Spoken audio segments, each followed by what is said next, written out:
اعوذ باللہ من الشیطان الرجیم بسم اللہ الرحمن الرحیم السلام علیکم ورحمۃ اللہ وبرکاتہ۔ میرے عزیز بھائیو بہنوں اور بچوں، آج کا واقعہ بہت ہی ایمان افروز واقعہ ہے، تو اس واقعے کو توجہ کے ساتھ سنیں اور اپنے دل کو دین و ایمان کی شمع سے روشن کیجیے گا۔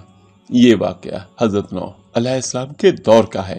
جب حضرت نوح علیہ السلام کشتی بنا رہے تھے تو ایک مومنہ بوڑھی عورت روز اللہ کے نبی کے پاس اپنی گٹری اپنا سامان لے کر آتی اور کہتی، اے اللہ کے نبی، کب کشتی روانہ ہوگی؟ حضرت نوح علیہ السلام فرماتے، ابھی دیر ہے۔ وہ عورت شام تک بیٹھی رہتی اور پھر اٹھ کر چلی جاتی۔ ایک دن حضرت نوح علیہ السلام نے فرمایا کہ اے عورت، جب جانا ہوا تو تمہیں بتا دیا جائے گا۔ یہ عورت واپس چلے گی اور انتظار کرنے لگی کہ کب حضرت نوح علیہ السلام بلائیں گے۔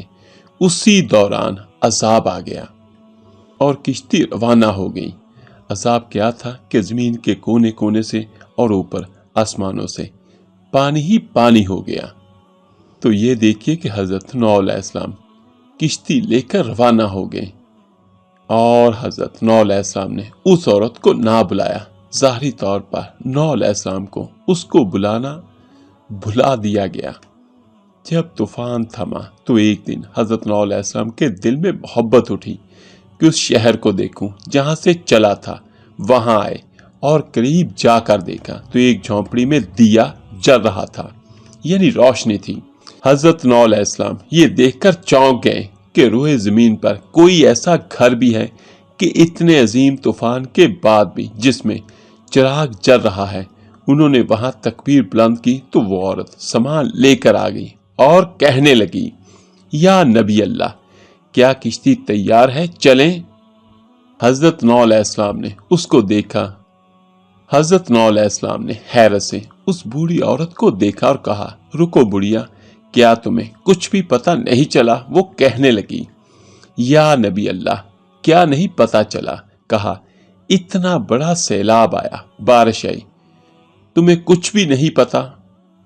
تو وہ بڑھیا حضرت نوح علیہ السلام کی بات سن کے کہنے لگی، یا نبی اللہ، بس ایک دن بادل گرجے تھے اور کچھ ہلکی سی بوچھار پڑی تھی۔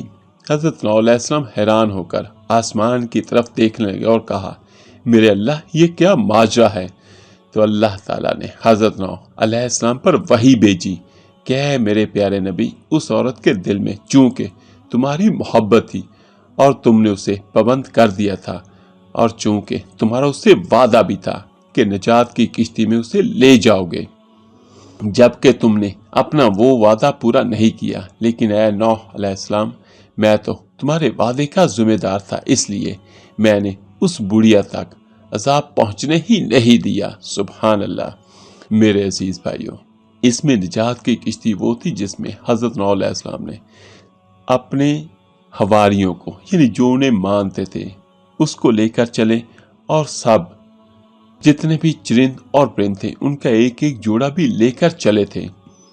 اور تاریخ میں یہ واضح طور پر لکھا ہوا ہے کہ وہ طوفان اتنا شدید تھا کہ سوائے اس بوڑھی عورت کے یا جو کشتی میں سوار تھے ان کے علاوہ باقی ہر چیز ملیا میٹ ہو گئی۔